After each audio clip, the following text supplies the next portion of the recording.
Welcome to Devotionary, where we make the Bible accessible and applicable. It was Jesus who promised, "I came that they may have life and have it abundantly." But his offer of abundant life can easily be missed if we fail to live in submission to his will and in dependence upon the Holy Spirit's power.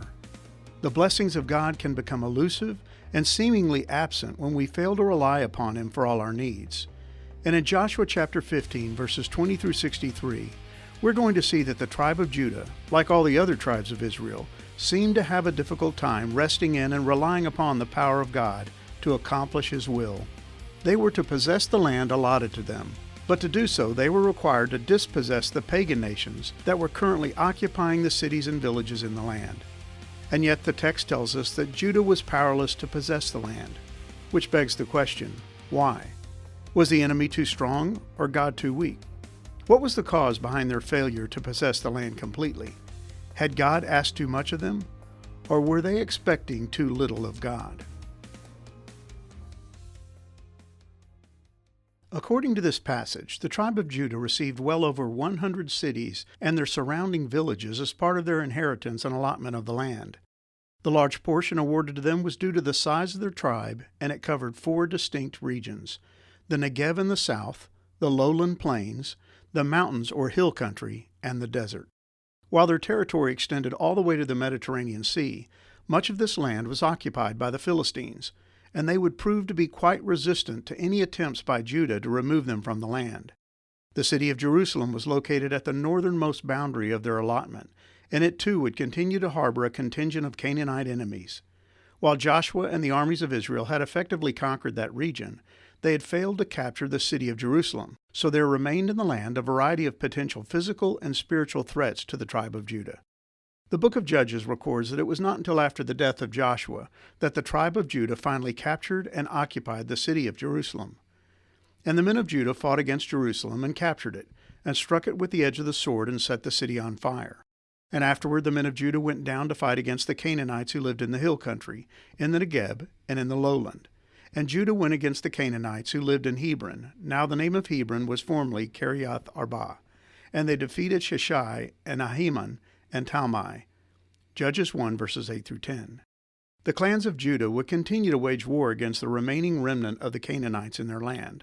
But like all the other tribes, they would prove to be unsuccessful in completely eradicating the pagan presence. Judah also captured Gaza with its territory, and Ashkelon with its territory, and Ekron with its territory. And the Lord was with Judah, and he took possession of the hill country, but he could not drive out the inhabitants of the plain because they had chariots of iron. And Hebron was given to Caleb, as Moses had said, and he drove out from it the 3 sons of Anak. But the people of Benjamin did not drive out the Jebusites who lived in Jerusalem. So the Jebusites have lived with the people of Benjamin in Jerusalem to this day. Judges 1, verses 18 through 21.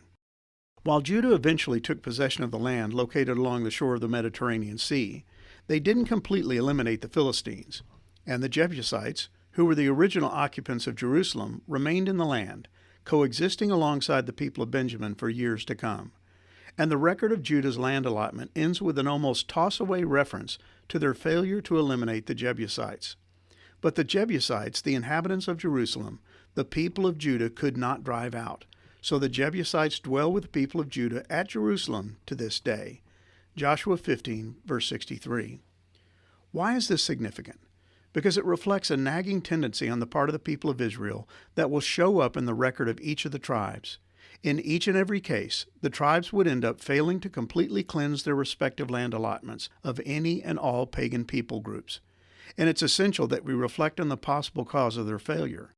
Notice what verse 63 says, "But the Jebusites, the people of Judah, could not drive out." Why? Was it because God was not strong enough? Was it because the Jebusites were too powerful? God had given the city of Jericho into the hands of Joshua and his forces, completely destroying the walls of their city by way of a miracle. God had assisted the people of Israel in destroying a 5-nation federation that had come against them by wiping out part of the enemy forces with hailstones. There's no reason to think that the Jebusites were somehow too great for God to do anything about them. This reflects a failure on the part of the people of Judah, not God. They didn't trust in and rely upon God. Any failure to remove their enemies from the land was not due to a lack of power on God's part. He had not abandoned them. He had not ceased to fight for them. But it does reflect a tendency on their part to try and do God's will without God's help. In the original Hebrew, the text tells us that Judah was Yakal Yarash. They were powerless to possess. They failed to take possession of what was rightfully theirs, that which had been given to them by God. And God had promised to fight alongside them, providing them with victory over their foes. So if they were powerless to possess, it was because they were attempting to fight their battles in their own strength. And just as years earlier, the people of Israel had attempted to attack the city of Ai and failed, the tribe of Judah would find themselves either unable or simply unwilling to remove the Jebusites from their land. Perhaps it was just easier to compromise and let them remain. What harm could they possibly do? How dangerous could they be? So concessions were made. Subtle compromises were put into effect. And by doing so, the people of Judah were not only refusing to obey God's command, they were rejecting the gift of his inheritance. The land he had provided was not fully theirs. The rest he had promised would not be fully experienced. By allowing their enemies to remain in the land, the tribe of Judah compromised their convictions and robbed themselves of the benefits of God's promised blessings. There should be an overwhelming desire in the heart of each and every child of God to have any remaining sin exposed and removed. The great King David prayed a powerful prayer to God, asking for his divine help in eradicating hidden sin from his own heart. Search me, O God, and know my heart. Test me and know my anxious thoughts. Point out anything in me that offends you, and lead me along the path of everlasting life. Psalm 139, verses 23 through 24. The tribe of Judah could have removed the Jebusites. All they needed to do was trust God. Had they simply acknowledged their sins of compromise and complacency and turned to God for help, he would have given them victory over their enemies. The presence of the Jebusites was an offense to God. They were a constant reminder of Judah's disobedience, and they would prove to be a roadblock, preventing the people of God from fully experiencing the blessings of God.